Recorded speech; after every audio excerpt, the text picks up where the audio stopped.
Here with us now to discuss White House correspondent Monica Alba, former Democratic Senator from California Barbara Boxer, and former Trump White House Legislative Affairs Director Mark Short. Monica, fill us in. What exactly did the president announce?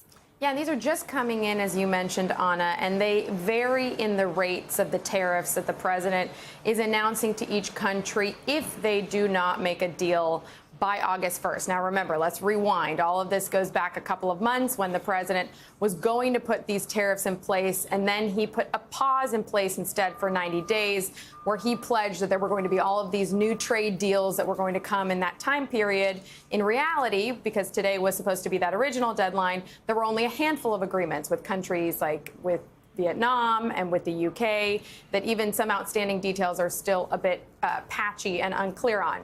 Now, the president has extended that again to August 1st, and we saw a slew of letters yesterday to different countries, most of them in Asia, for instance, to Japan, South Korea, Malaysia, Laos, Myanmar, etc., where he was dictating differing rates, mostly between 25 and 40%, again, if they didn't come to the table to make some other kind of a deal before August 1st. Yesterday, he said he was going to be announcing additional countries this morning. So those are the ones you just identified. And then he also indicated there could be more coming in the afternoon. So all of this is the Trump administration trying to say that in the next few weeks, there could be a flurry of activity of some new deals. The president was trying to boast and say that there had been a lot of outreach from countries who want to come to some kind of an agreement. But we should really point out here, Anna, the deadline has moved several times. It could move again, though the president has said he believes August 1st would be firm, though just a few days ago he said it's firm, maybe not 100% firm, but it's firm. So take that for what you will.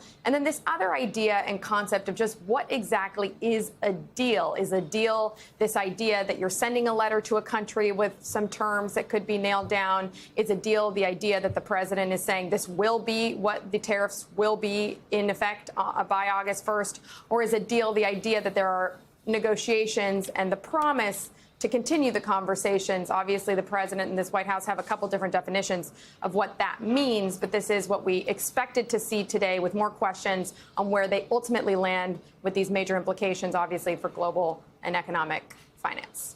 Okay, Monica Alba, thank you for bringing us the very latest. Let me read through the countries that were on the list today, Mark. Brunei, Moldova, Algeria, Iraq, Philippines, and Libya. What do you make of the countries the president prioritized today? I don't know how much is a prioritization versus just a full blanket assault globally on a trade policy. The thing, Anna, that I find confusing is I think the president's really had several weeks of really good political news between border crossings being down, passing his primary legislative achievement, what he actually did in striking Iran. It's actually been a very positive news cycle.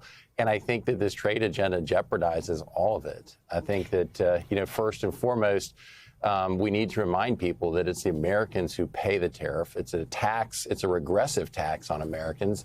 That I think it's principle among America that consumers should have the freedom to buy products they want. It's authoritarian governments that want to impose massive tariffs to restrict the freedom to purchase products. And I think that ultimately, as Senator Boxer knows, that this is not an authority that the executive branch has. This is a legislative authority. And thus far, it seems the legislative branch has been unwilling to reclaim that authority from the executive branch.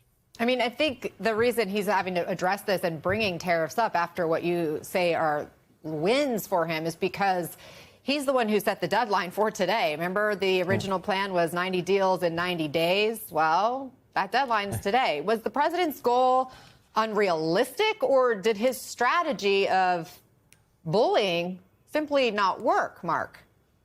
It perhaps is a combination of both, but I think that the July 19th was also set because they were hopeful they would get the tax bill complete by July 4th. I think that the trade agenda is something that would have put in jeopardy the tax agenda.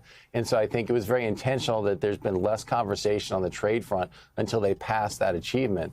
But now that that's behind them, the president's moving forward with this trade agenda. And I think, as I've said before, I think this is starkly different from the first administration. There's no doubt that there were some tariffs in the first administration, but it was really targeted toward China.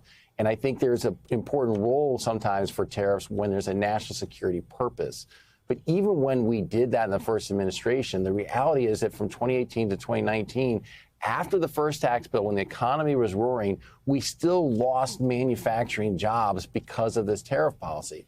And so while there's a messaging that says this is to protect manufacturing jobs, so many suppliers of those jobs, like say automobile jobs, the suppliers lose jobs because they can't get product because of the tariff policy. And so ultimately, I think this not only raises prices, but it kills jobs too.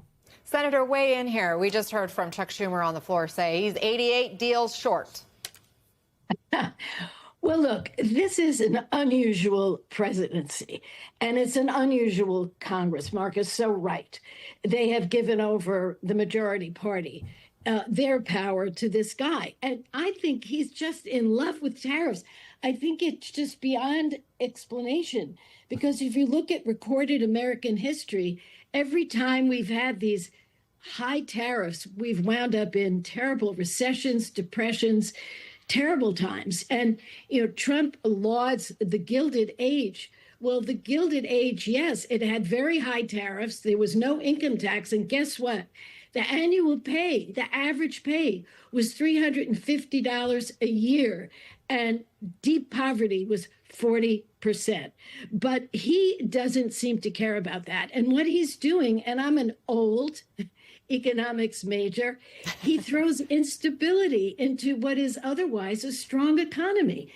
We have a global marketplace. God knows it's not perfect. I never voted for NAFTA, but that was then, and this is now.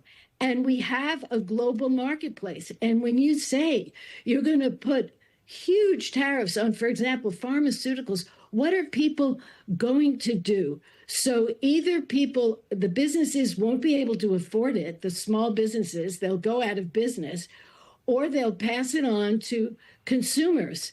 And it's not a smart way to go. But I think he's got this deep love of tariffs, and he wants another Gilded Age. God help us. Well, you have a couple of different hats you're wearing today as a former economics major, as also a former elected official. Look at this new polling, Marist, showing 80% of Americans are worried about how tariffs will impact their personal finances. The Economist and YouGov numbers also show the president with only 33% approval on inflation and prices. Senator, how big is the president's tariff gamble? How much are Americans willing to tolerate? Well, I'm proud of the American people, because this can sometimes be confusing because Trump wants to confuse you. Trump says the countries are going to pay the tariffs. No, the countries are not. It's the small businesses. And I've spoken to some small business people. They don't know what to do. Some of them are actually sending back stuff that they thought they could, sell. But the tariffs are so high. So I think the president should look at these polls. I don't know that he looks at bad polls. I think he only sees happy polls. I understand that. I love to do that myself in the old days, but you have to see the truth. And the truth is people get it and they're scared. And history has shown that this is not the way to go. Last point. Yes, if you've got an issue with a country, sit down with people like Mark, with smart people who know their business, deal with it quietly, and you'll come up with something good. But all of this stuff is so childish, I don't mean to insult children.